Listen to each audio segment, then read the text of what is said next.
তো হ্যালো বন্ধুরা, তোমরা সবাই কেমন আছো? আশা করি সবাই ভালো আছো। তো আমিও খুব ভালো আছি। তো আমি বাড়ি চলে এসেছি বন্ধুরা। বাড়ি এসে এখানে ভাতটা চাপিয়ে নিয়েছি। তো ভাতটা নামানো হয়ে গিয়েছে। এবার এখানে রান্না করে নেবো। এই যে মাছগুলো দেখতে পাচ্ছি, এগুলো নদীর মাছ, বাবার বাড়ি থেকে নিয়ে এসেছি। তো এবার কড়াইটা চাপিয়ে দিয়েছি। কড়াইতে তেল দিয়ে মাছগুলো ভালো করে ভেজে নেবো। তো বন্ধুরা, আমি এখানে কড়াইতে তেল ঢেলে নিয়েছি। তো কড়াইয়ের তেলটা একটু ভালো করে নাড়িয়ে চাড়িয়ে নিচ্ছি। এবার এই যে মাছগুলো দিয়ে নিচ্ছি। সব মাছগুলো ভালো করে লাল লাল করে ভেজে নেব। তো এখানে দেখো আমি আদা নিয়ে নিয়েছি, আদাটাও বেটে নিয়েছি। তো এদিকে বন্ধুরা আমার আদাটা বাটতে বাটতে মাছগুলো ভেজে তুলে নিয়েছি। তো বাকি মাছগুলো যেগুলো আছে সেগুলো আবার কড়াইতে দিয়ে দিলাম।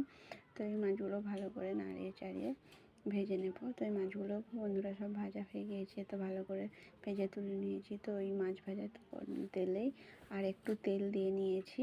তো ওর ওপর পেঁয়াজগুলো দিয়ে আমি একটু ভালো করে লাল লাল করে ভেজে নেব। তো বন্ধুরা, এখানে লাল লাল করে পেঁয়াজগুলো ভাজা হয়ে গেছে। এখানে টমেটো কুচি আর কাঁচা লঙ্কাগুলো সব দিয়ে দেব পেঁয়াজের সাথে। তো কাঁচা লঙ্কাটা দিয়ে একটু ভাজা ভাজা করে টমেটোটা দিয়ে দিলাম। তো টমেটোটা দিয়ে একটু ভাজা ভাজা করে আলুগুলো ওর উপরে দিয়ে একটু ভেজে নিচ্ছি। তো ওর উপরে একটু লবণ দিয়ে নিয়েছি।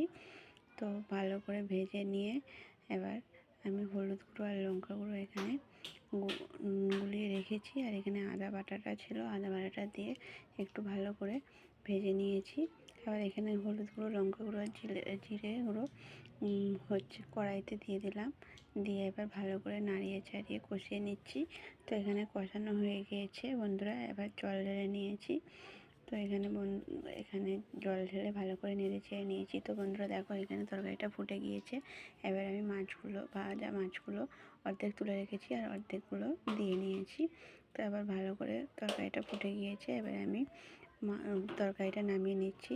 তো বন্ধুরা দেখো, ওখানে তোমাদের দাদাভাই বাড়িতে এসেই গাছ নিয়ে সব কী করছে দেখা হচ্ছে।